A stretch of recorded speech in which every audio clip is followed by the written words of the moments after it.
네, 뉴스탁 일기예보 이어갈게요. 뉴스탁의 문호준 팀장님 함께합니다. 안녕하세요. 네, 안녕하십니까. 네, 안녕하세요.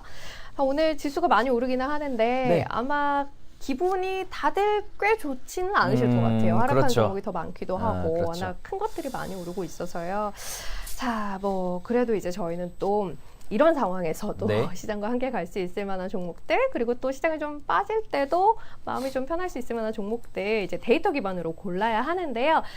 종목 고르기 전에 유니버스 1위 종목들 먼저 좀 확인해 볼까요? 네, 1등 종목들 먼저 한번 살펴보도록 하겠습니다. 먼저 보실 텐데요. 코스피 중대형부터 보면은 한국 금융지주가 이제 어제 이어서 나오고 있는데 네. 오늘 추천주라서 좀 이따 보도록 하겠고요. 미래에셋생명 같은 경우도 이틀 연속 나오고 있습니다. 지난 4분기 어닝 서프라이즈를 기록했고요. 올해 순이익이 전년 대비 10%가량 증가할 것이란 기대감 때문에 우상향을 이어나가고 있습니다. 그리고 나서는 ABL바이오, 옵티팜, BP도 모두 신규 상장 종목으로 한 번 이상씩은 추천드렸던 종목들이죠. 일단 우상향을 이어나가고 있습니다. ABL바이오 같은 경우는 이중항체에 관련된 부분이 이제 차세대 항암제로 주목을 받으면서 상승을 보이고 있고요. 이 전고점 돌파 이전에 추천드리면서 전고점 23,000원 구간 돌파 중요 포인트라고 말씀드렸죠. 우상향 이어나가고 있고 옵티팜도 추천드렸는데 오늘 다시 추천주로 가지고 나왔고요. 네. BP도 같은 경우도 역시나 추천드리고 나서 강세가 이어지고 있는 상황입니다. BP도도 이제 마이크로바이옴 네. 제품, 덴티프레쉬 등등 이런 부분 많이 말씀을 드렸었죠. 그렇죠.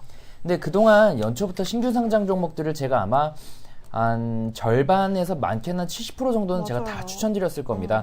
대체적으로 좋은 흐름들을 보이고 있는데 오늘 사실 드리고 싶은 장시작 전에 드리려고 했던 말씀이 이제는 좀 신규 상장 종목에 대해서 좀 놓아줄 때가 됐다라고 하려고 그랬는데 오늘 삼성전자나 이렇게 급등을 해버려요. 그러게요. 그래서 시장이 일단 지난해 신규 상장 종목들이 워낙에 안 좋았고 또 올해 그 IPO 대여들이 기다리면서 그렇기 때문에 제가 신규 상장 종목들을 말씀드린 거고요. 특히나 시장 자체가 가벼운 종목들 위주로 움직이면서 이런 것들이 더 좋았는데 분위기 자체가 좀 무거운 쪽으로 수급이 흘러가고 있는 상황이고 홈플러스 리츠에 대한 상장도 지금 미뤄졌고 네네. 그런 부분들이 이제 악영향으로 미칠 때가 슬슬 왔습니다. 그래서 일단 이런 종목들이 아직까지는 나오고 아직까지도 투자가 가능하지만 전반적으로 이 시각을 좀 그동안 못 올랐거나 무거운 종목으로 돌려보는 것도 괜찮을 것 같고요.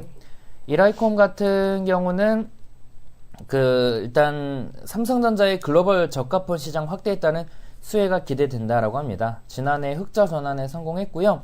요즘 들어서 주가가 오르긴 했지만 과거에 비해서는 워낙에 저점이라서 추가적인 상승에 대한 기대감도 가지고 있는 상황이고요.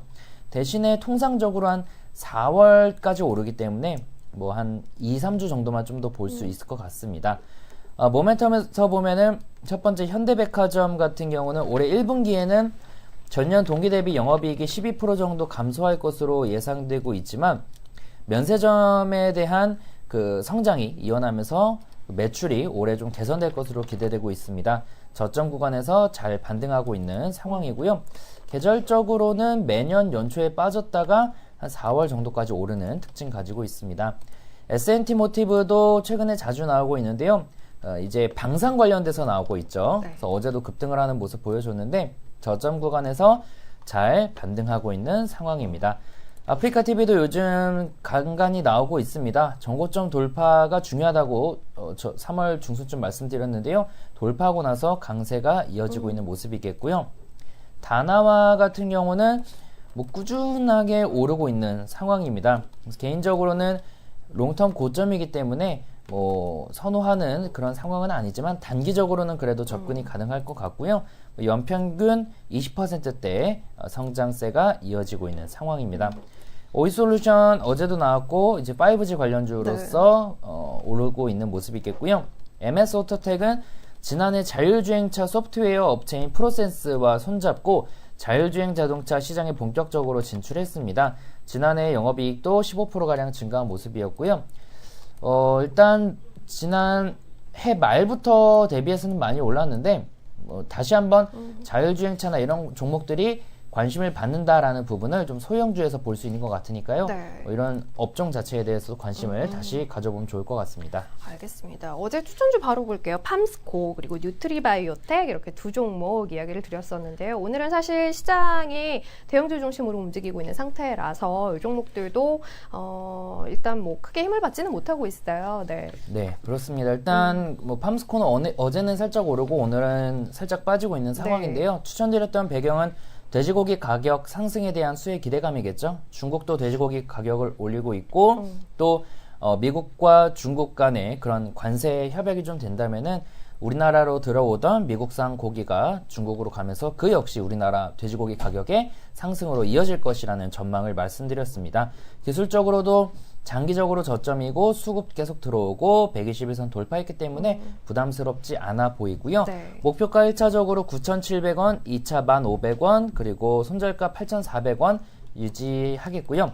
네. 뉴트리바이오텍은 일단 이 정배열로 돌아서고 나서 횡보하고 있고 수급도 보면은 꾸준하게 양호하긴 아니네요. 근데 요즘 들어 좀 개선되고 있고 네. 어찌됐건 정배열되고 횡보하는 종목들에 대해서는 상당히 계단식의 패턴을 보이는 모습들이 많이 나오고 있어서 그런 부분을 기대할 수 있겠습니다. 건강기능식품 시장이 커지고 있는 것도 그렇고요. 목표가는 1차적으로 19,400원, 2차는 21,000원, 손절가는 16,500원 유지하겠습니다. 알겠습니다. 자, 그러면 오늘도 두 종목 바로 볼게요. 유니버스 종목에 다 있었던 종목들이기는 네. 해요. 하나씩 볼까요? 네, 첫 번째는 한국금융지주를 가지고 나왔습니다. 네. 어제에 이어서 오늘 1등 종목이 나왔고요. 동사는 이제 새롭게 신탁업에 진출했다라는 포인트가 가장 강할 것 같습니다. 이번에 신영자산이랑 한투 부동산 신탁 그리고 대신자산 신탁이 부동산 신탁업 예비인가를 획득했죠. 그래서 신탁에 진출함으로써의 성장 기대감이 있고 또 얼마 전에 웅진싱크빅 지분 62%를 약 5천억에 인수하기로 결정했습니다. 그에 관련된 시너지도 기대되고 있고요. 주가도 지금 121선을 돌파해줬기 때문에 과거에 계속 돌파를 못했죠. 그 부분에 대해서도 상승을 기대할 수 있을 것 같습니다. 투자시 목표가는 1차적으로 72,000원, 2차 79,000원, 손절가 62,500원 말씀드리겠고요. 네. 두 번째 옵티팜 같은 경우는 지난 2월 15일경에 추천드렸습니다. 계속 신규 상장주 많이 말씀드렸으니까 이때 추천드렸고요. 네. 이때 추천드렸을 때도 일단 정배열로 되고 나서 횡보하는 좋은 패턴이라고 말씀드렸는데요. 이 박스권을 돌파해주는 모습 보이죠? 여기에서 다시 횡보할 수도 있지만 추가적인 상승을 기대할 수가 있겠고요. 이제 첨생법이라 그러죠. 첨단 재생 의료 및 첨단 바이오 의약품에 관한 법이 통과될 가능성이 높은데 그럴 경우에 이런 이종장기 이식, 줄기세포 관련된 기업들이 수혜를 받을 거다라고 보고 있습니다. 동사 같은 경우는 이종장기 개발을 하고 있는 회사로서 네. 그 수혜가 기대된다라는 점에서 관심을 가져보시면 좋을 것 같고요. 목표가는 1차적으로 16,000원, 2차는 17,500원, 손절가 13,700원 말씀드리겠습니다. 알겠습니다. 오늘은 한국금융지주 그리고 옵티팜 다시 한번 추천주로 가지고 오셨어요. 한국금융지주 지금 66,000원대 중반 정도에 움직이고 있는 상태인데요. 72,000원까지 1차 목표가 보고요. 이후에 79,000원까지 2차 목표가 설정했습니다. 아래로 62,500원 손절 라인 설정해드렸으니까요. 이 부분 챙기시고요. 옵티팜은 사실 이제 전체적으로는 신규주에 대한 관심을 좀 줄일 때가 아닌가라는 이야기를 하기는 했습니다만 아직 살아있는 것들에 대한 대응은 여전히 유효하다고 봐야 하겠죠. 그런 관점에서 이슈도 살아있기도 하고요. 이야기 드릴게요. 1차 16,000원까지 보고 있고요. 2차 17,500원, 손절가 13,700원 이렇게 정리하면서 오늘 마무리하도록 하겠습니다. 뉴즈스탁 일기예보 뉴즈스탁의 문호진 팀장님 함께했어요. 감사합니다. 네, 수고하셨습니다. 네.